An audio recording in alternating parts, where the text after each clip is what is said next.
Hola Oscar, ¿cómo estás? Hola Ari, todo muy bien, gracias. Gracias por acompañarnos. Entramos de lleno, si estás de acuerdo, a nuestra Muy bien, pues plática. entrémosle al tema. Ok. Desde tu perspectiva y como socio líder de impuestos de EY México, ¿cómo visualizas el ambiente de negocios en México como resultado de esta reorganización industrial conocida como nearshoring? La verdad que es interesante lo que mencionas porque hay que entender el nearshoring, ¿no? Post-pandemia o durante la pandemia vimos que se retaron mucho los modelos de las cadenas de suministro. O sea, las fronteras se fueron cerrando, hubo mucha problemática y retaron esos modelos de operación. Pero por otro lado, también las industrias empiezan a buscar eficiencias en costos. Y yo creo que aquí hay factores bien interesantes, Ari, a analizar. Por un lado, vemos el tema comercial entre China y Estados Unidos, que se complicó un poco, todas esas importaciones. Vemos que el modelo también de operación está cambiando. China tradicionalmente exporta bienes terminados. Hoy, en esta eficiencia de costos, materias primas, localización, está cambiando esa parte del mundo. También Estados Unidos ha venido a tener un modelo distinto porque está reubicando algunos de sus proveedores que estén más cercanos y con mayores eficiencias y menos tardía en la entrega de insumos. México, tú me darás la razón, es de los socios más importantes de los Estados Unidos y es la puerta para entrar para muchas empresas. Entonces, hoy México tiene una oportunidad, me parece, de oro. Yo le llamo el momentum comercial de México, el ambiente que se está viviendo para poder accesar un mercado tan relevante como los Estados Unidos, pues México puede ser parte de esa estrategia. Y si consideramos que en México los costos, el talento, mano de obra, ya es muy competitiva. O sea, antes tradicionalmente veíamos algunos países de Asia que captaban todas estas inversiones, pero hoy voltean a ver a países de Latinoamérica y de eso vamos a platicar, me parece, porque es interesante ver cómo está dando un vuelco esta geografía y este, digamos, nuevo modelo de operación. Entonces yo te diría que este ambiente que estamos viviendo en México de inversión corresponde claramente a una nueva necesidad, a las eficiencias que se están buscando en materia geográfica de colocar productos, insumos de una manera más eficiente. El costo, sin lugar a dudas, siempre va a ser relevante para poder llevar a cabo y la mano de obra, ojo, representa un tema bien relevante para poder llevar a cabo toda esta transformación que estamos viendo en el mercado. Súper interesante, seguro este tema para nosotros, para nuestros escuchas. ¿Nos podrías compartir, Olga, ahora algunos de los desafíos que enfrentan las empresas cuando vienen a invertir en México como nearshoring? Sí, a ver, las empresas normalmente vienen muy planificadas y asesoradas cuando van a invertir en un país, ¿no? Lo que hay que entender primero en el país que van a invertir, y coloquémonos en el caso de México, habría que entender cuál es la mejor estructura, qué es lo que les conviene, y son tres aspectos que me parece que son básicos que tienen que cuidar, tanto el aspecto financiero, el aspecto fiscal, que se convierte, y esa es Que mi ahí te tengo expertise, una pregunta. y esa es mi expertise, o sea, el aspecto fiscal te debo decir que es muy, muy relevante para entender dentro de esas eficiencias que te platicaba de costos, entender lo que involucra y también el aspecto laboral. Entonces, esto que comentas para poder incursionar en este tipo de inversiones, aun cuando vienen muy analizadas desde los diferentes enfoques, geografía, inversión, creo que hay aspectos locales, dependiendo de donde se coloque este tipo de inversiones, que tienen que ser analizados. Entonces, si eres un inversionista que busca hacer nearshoring en México, ¿cuál es el ambiente fiscal? Tú que eres un experto A en esto. ver, el ambiente fiscal, y creo que estamos viviendo en Latinoamérica algo muy similar, ¿no? Hoy, sin lugar a dudas, los gobiernos se están inclinando un poco por tener un tema de eficiencia en la recaudación y eso involucra que hay mayor fiscalización. Entonces, esto no es malo. Vamos, el gobierno de México ha dicho, vamos a terminar con la evasión fiscal. Y creo que eso es aplaudible, o sea, esto es bueno. Sin embargo, sí hay que cuidar mucho la gestión tributaria. Hay que saber a qué se está obligado y qué es lo que se tiene, digamos, que cumplir. Y yo creo que en este análisis que hacen los inversionistas para entrar a un país, hay que analizar muy bien qué es lo que conviene. Y te pongo un ejemplo. O sea, algunos inversionistas nos dicen, me conviene más hacer una SA, una SAPI, una SDRL, o sea, qué tipo de sociedad me conviene por el tipo de giro que tengo. Entonces, desde ahí empieza el análisis. O sea, cómo entran a un país y qué estructura, digamos, se ajusta más al modelo de negocio que están buscando, a la responsabilidad que se tiene en este tipo de negocios. Y ahí es donde entra el aspecto local. Entonces, yo te diría que el ambiente fiscal que estamos viviendo es muy similar en toda Latinoamérica, va muy enfocado a la gestión tributaria, al debido cumplimiento, porque claramente el tema recaudatorio está siendo relevante para estos países, y simplemente es tener una muy buena asesoría de no incumplir o de no entrar a temas, y ese es parte del trabajo del día a día, ¿no? Da pie a mi otra pregunta. Tú como líder de tax en Latinoamérica, en tema de soft landing, mencionaste soft landing, ¿qué servicios o cómo podemos apoyar a estas empresas o clientes que están llegando a hacer inversiones de nearshoring? Sí, sin lugar a dudas, como te decía, es si dependiendo del país, pero coloquémonos en México. Si la idea es entrar como inversionista en México, pues habría que entender desde el aspecto, esto que te comento de gestión tributaria, que van a estar obligados, cuál es la mejor estructura. Y hay dos aspectos que últimamente estamos viendo y que pueden ser relevantes y atractivos para cualquier inversionista. Por un lado, los beneficios fiscales que puede representar esto para una nueva inversión. Y hemos visto que en México ya empieza a haber ese entendimiento, y yo lo pongo así, de momentum, de atraer esas inversiones. Vimos un poco lo que está pasando en el istmo de Tehuantepec, donde salió un decreto donde hay ciertos estímulos al impuesto sobre la renta, al IVA, en materia de derechos, en materia de impuestos locales, donde están atrayendo a través de disminuciones relevantes del 100%, inclusive de condonación o de bonificación de estos impuestos, ¿no? Para poder hacer, digamos que, atractiva ese tipo de inversiones. Pero si del otro lado colocamos también el aspecto laboral, hace año y medio más o menos, México vivió una gran transformación laboral, una reforma laboral que la puso en un contexto de transparencia, en un contexto muy similar a lo que estamos viendo en países totalmente desarrollados, países, como les decimos, de primer mundo, donde hubo una adaptación relevante y donde hay que considerarlos, ¿no? Hoy te decía que un aspecto que me parece que se está privilegiando por parte de los inversionistas es que México cuenta con mano de obra barata y cuenta con mucho talento y cuenta con mucha mano de obra. La población de México se caracteriza por ser una población joven. Sí. Y entonces eso, dentro de todo este ambiente de negocios, es algo que se analiza, porque muchas veces puedes hacer una inversión, pero si la mano de obra es cara, es escasa, hay que importarla, entras a una serie de temas que se convierten torales cuando vas a colocar estas inversiones. Pero México las tiene. Y esta reforma laboral que la hace flexible, transparente, acotada a un contexto moderno, me parece que esos son temas dignos de analizar. Precios de transferencia hay que analizar porque claramente estas empresas internacionales regresan flujos a la matriz o a la compañía de origen, hacen transacciones con otras compañías que tienen por los insumos de partes relacionadas, es algo que hay que analizar. Entonces te diría precios de transferencia, temas de beneficios fiscales,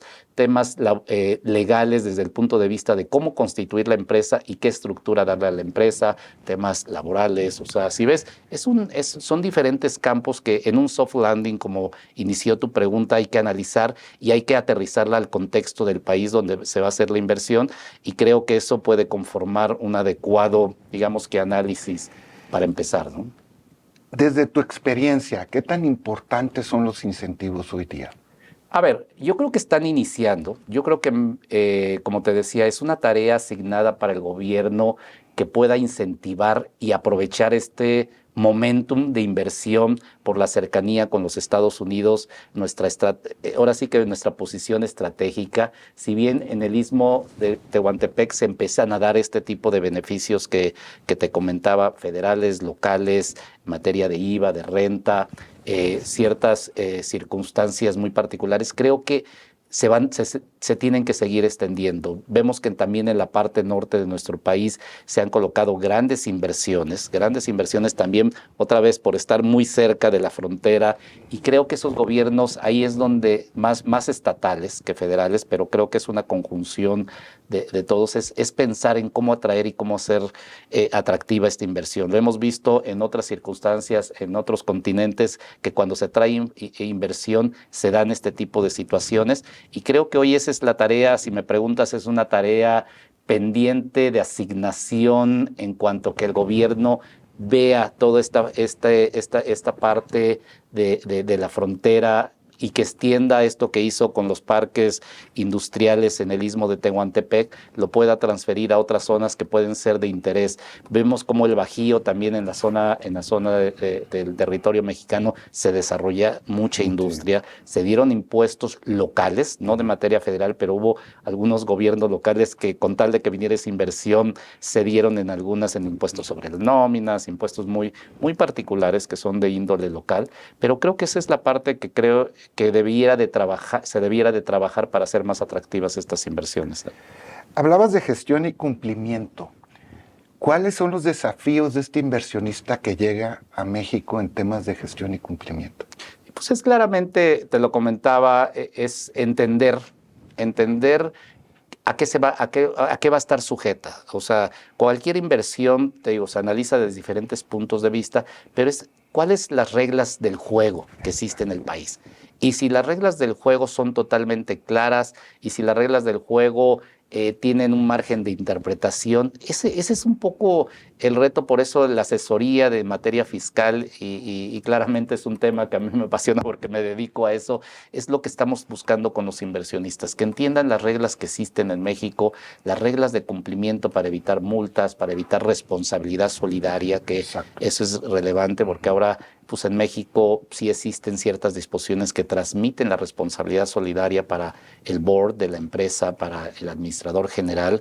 Entonces, creo que esa parte, Ari, sin lugar a dudas, es digna de análisis, porque forma parte de todo este ecosistema. Si bien las empresas buscan eficiencias, si bien las empresas están buscando esta posición geográfica, digamos, estratégica, ¿no? O sea, que puedan mover rápido sus insumos, materias primas, lo que se llame estoral, pero también, pues, ¿a qué van a estar sujetos? Porque si no se hace este análisis y se cierra este círculo, creo que puede haber algunas situaciones que no sean las correctas, ¿no? Ni las debidas. Cuéntanos de Latinoamérica en este tema de friendshoring, podríamos llamarle, Sí, ¿no? sí, Nearshoring porque México, estamos... a lo mejor friendshoring Latinoamérica. Exacto, esos son Pero los tú que conceptos. ves varios países en Latinoamérica, ¿qué opinas? ¿Cómo se está el ambiente, cómo está el ambiente de negocios, el ambiente fiscal? ¿Qué te dicen los empresarios? Sí, mira, yo lo dividiría en dos.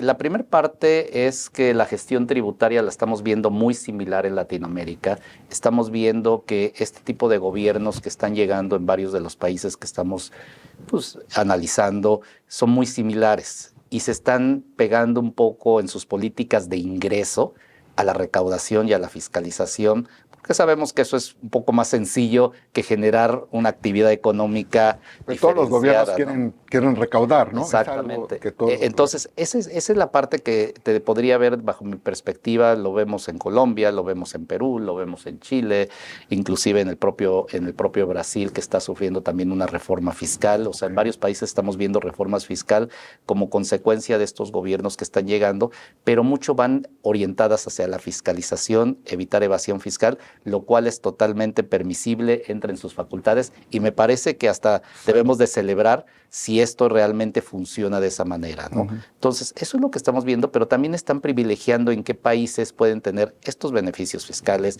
en qué países tienen la mano de obra barata, digamos, o que pueda ser la suficiente para garantizar. Vemos grandes inversiones hoy de China, por ejemplo, y de otros países, en Perú, en Chile, en Colombia y obviamente en México, ¿no? Si me hablas de los principales, también en Brasil está habiendo mucha inversión china, coreana, ¿no? La coreana. Consideremos aquí un aspecto relevante que me parece que vale la pena mencionar. México es de los países que más tratados para evitar la doble tributación tiene en el mundo. México tiene más de 60 tratados. Qué importante. Y en Latinoamérica es el país que más tratados tiene con los países de Latinoamérica, porque si ubicamos a otro país puede tener con algunos, pero no necesariamente con todos. México tiene prácticamente con todos. Y eso también se convierte relevante porque otra vez, en el análisis de eficiencias y de costos, lo que tienes que privilegiar es dónde se vuelve más eficiente la estructura.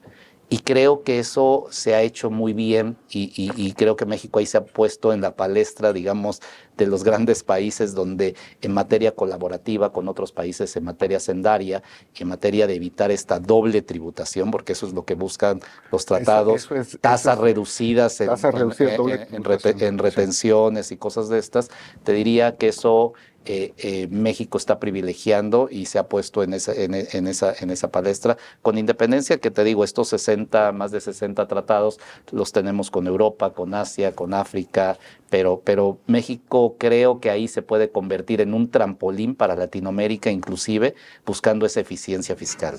Una última pregunta, el talento. ¿Qué tan importante es el talento a la hora de atraer inversiones? Yo creo que eso es relevante. Yo creo que un análisis, de nada serviría hacer las grandes inversiones si llegas a un país donde no hay certeza jurídica en materia laboral, donde la mano de obra es escasa y la tienes que entonces importar, o donde la mano de obra es cara.